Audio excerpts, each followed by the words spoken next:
প্রতিদিনের মতন আজকে আবারও একটি রেসিপি নিয়ে আপনাদের সামনে হাজির হলাম।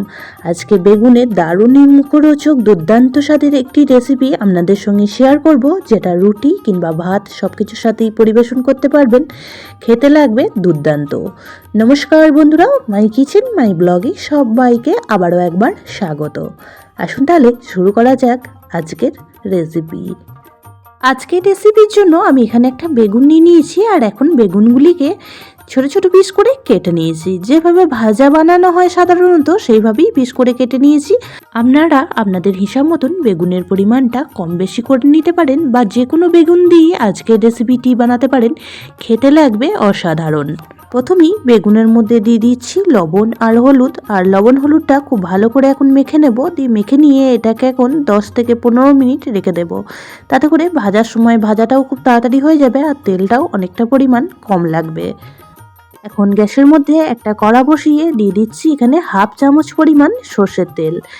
তেলটা খুব ভালো মতো গরম করে নিয়ে গ্যাসের ফ্লেমটা একদমই লোতে করে দেব। আর যে রসুন আর কালো জিরেটা নিয়েছিলাম, সেই রসুন আর কালো জিরেটা এখন ভেজে নেব। অবশ্যই করে গ্যাসের ফ্লেম লোতে রেখে এটা ভেজে নেবেন, তা না হলে পুড়ে গেলে এই রেসিপিটি খেতে একটুও ভালো লাগবে না।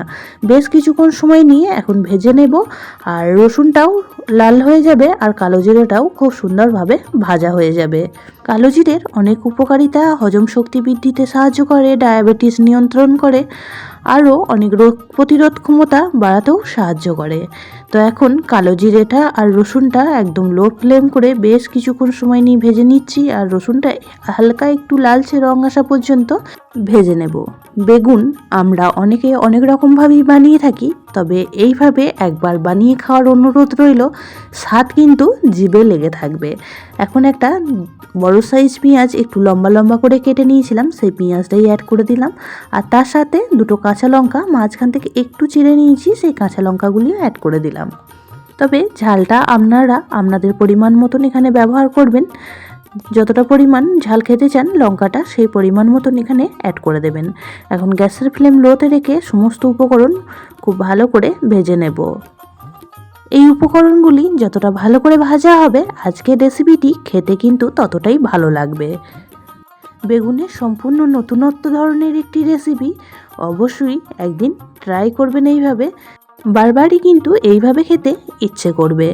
পেঁয়াজ হালকা একটু নরম হয়ে গেলে এখানে আমি দিয়ে দিচ্ছি বেশ কিছুটা পরিমাণ ধনেপাতা। তবে ধনেপাতার পরিমাণটা একটু বেশি করেই এখানে ব্যবহার করবেন, তাহলে খেতে আরও বেশি ভালো লাগবে। এখানে আমি বেশ এক মুঠো পরিমাণ, মানে এক বান্ডাল পরিমাণ ধনেপাতা এখানে ব্যবহার করলাম। এখন ধনেপাতাটাও পেঁয়াজের সঙ্গে বেশ কিছুক্ষণ সময় নিয়ে একটু নাড়াচাড়া করে মিশিয়ে নিচ্ছি, তাতে করে সমস্ত জিনিসই খুব সুন্দরভাবে নরম হয়ে যাবে। বেশ কিছুক্ষণ সময় নিয়ে ভেজে নিয়েছি, আর দেখেই বোঝা যাচ্ছে সমস্ত উপকরণ খুব সুন্দরভাবে নরম হয়ে গিয়েছে। এখন গ্যাসের ফ্লেমটা অফ করে দিয়ে এটা একটা পাত্রে নামিয়ে রেখে দেব, আর ঠান্ডা হয়ে গেলে এর একটা পেস্ট রেডি করে নেব। আপনাদের সুবিধা অনুসারে মিক্সার গ্রাইন্ডার জারে বা শিলপাটাতেও এই পেস্টটা বানিয়ে নিতে পারেন।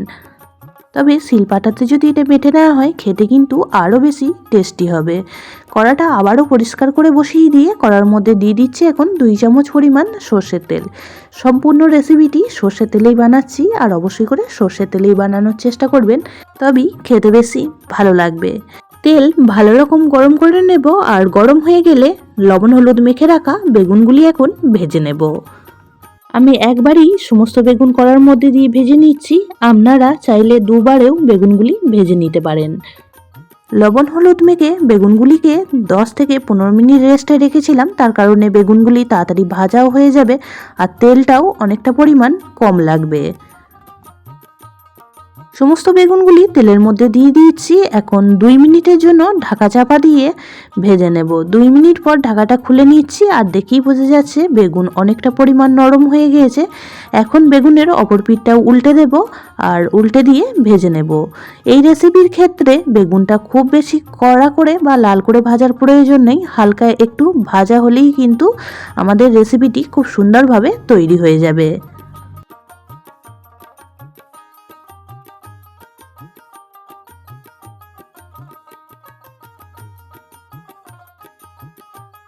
সমস্ত বেগুনগুলি উল্টে দিয়েছি আর অপর পিঠটাও একই রকমভাবে ভেজে নিয়েছি। আর এই পর্যায়ে বেগুনগুলি খুব সুন্দরভাবে নরম হয়ে গিয়েছে। এখন বেগুনগুলিকে তুলে একটা পাত্রের মধ্যে রেখে দেব।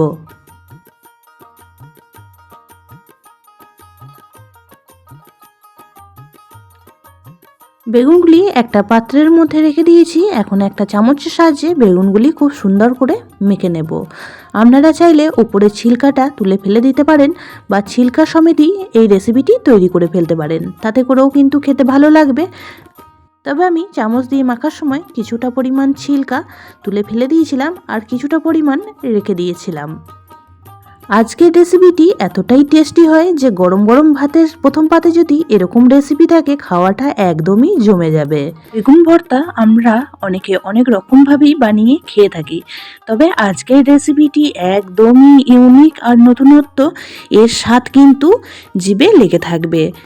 গরম ভাতের সাথে হোক বা রুটির সাথে একদমই জমে যাবে রেসিপিটি। তো এখন গরম অবস্থাতেই বেগুনগুলি একটা চামচের সাহায্যে খুব ভালো করে মেখে নিলাম। আপনারা চাইলে একটু ঠান্ডা করে নিয়ে তারপরও এইভাবে মেখে নিতে পারেন। তো এদিকে বেগুনটাও মাখা কমপ্লিট হয়ে গেছে আর এদিকে যে প্রথমে পেঁয়াজ, ধনেপাতা, কালো জিরে, রসুন ভেজে রেখেছিলাম সেটার পেস্টটাও রেডি করে নিয়েছি। এখন বেগুনগুলি ভাজার পর কড়ার মধ্যে যে অবশিষ্ট তেলটা রয়েছে কড়াটা বসিয়ে আবারও গরম করে নিয়েছি আর যে পেস্টটা প্রথমেই রেডি করে রেখেছিলাম সেই পেস্টটাই দিয়ে দিলাম। এখন খুব ভালো করে নাড়াচাড়া করে একটু ভেজে নেব। আজকের পেস্টটা আমি মিক্সার গ্রাইন্ডার জারেতেই পেস্ট বানিয়ে নিয়েছি। আপনারা চাইলে কিন্তু শিলনোড়াতেও বানিয়ে নিতে পারেন, তাতে করে এই রেসিপিটি খেতে আরও বেশি ভালো লাগবে। সর্দি জ্বরের মুখেও অনেক সময় খেতে ভালো লাগে না, আর সেই সময় যদি এরকম একটি ঝাল ঝাল ভর্তা থাকে খেতে কিন্তু খুবই ভালো লাগে, মুখের রুচি কিন্তু অনেকটাই ফিরে আসে। গ্যাসের ফ্লেম হাই করে রেখে মশলার পেস্টটা 2 থেকে 3 মিনিট সময় নিয়ে একটু ভেজে নিয়েছি। এখন যে ভেজে রাখা বেগুনটা মেখে রেখে দিয়েছিলাম সেই মাখা বেগুনটাই দিয়ে দিচ্ছি। এখন সমস্ত উপকরণ খুব ভালো করে মিশিয়ে আবারও 2 থেকে 3 মিনিট সময় নিয়ে একটু ভেজে নেব, তাতে করে এই ভর্তার টেস্টটা আরও সুন্দর আসবে। একদিন অবশ্যই এইভাবে করে বানিয়ে খেয়ে একবার দেখবেন, বারবারই কিন্তু এইভাবেই বানিয়ে খেতে ইচ্ছে করবে। একদম ঝাল ঝাল মুখরোচক স্বাদের তৈরি হয়, একবার খেলে বারবারই বানিয়ে খেতে ইচ্ছে করবে এই ভর্তার রেসিপিটি। তো এখন দিয়ে দিচ্ছি পরিমাণ মতো লবণ। লবণটা দিয়েও এখন খুব ভালো করে মিশিয়ে নেব, আর মিশিয়ে নিয়ে আরও কিছুক্ষণ সময় নিয়ে একটু ভেজে নেব। আর ভাজা হয়ে গেলেই একদমই রেডি আমাদের ভর্তার এই রেসিপিটি। দেখতে যতটাই সুন্দর লাগে খেতে কিন্তু তার থেকেও বেশি ভালো লাগে। অবশ্যই করে একদিন এইভাবে বানিয়ে খেয়ে দেখবেন আর আমাকে কমেন্ট বক্সে অবশ্যই জানাবেন যে আপনাদের কেমন লাগলো। ভাজা একদমই কমপ্লিট হয়ে গিয়েছে আর দেখুন একদমই কড়া ছেড়ে এক জায়গায় হয়ে যাচ্ছে। এই পর্যায়ে এখন গ্যাসের ফ্লেমটা অফ করে দেব আর একটা পাত্রে নামিয়ে নেব। আপনারা এইভাবেও পরিবেশন করতে পারেন বা এর উপরে একটু সর্ষের তেল দিয়েও খাওয়ার সময় পরিবেশন করতে পারেন। আজকের রেসিপিটি আপনাদের কেমন লাগলো অবশ্যই কমেন্ট বক্সে জানাবেন। বেশি ভালো লেগে থাকলে একটা শেয়ার করে দেওয়ার অনুরোধ রইল।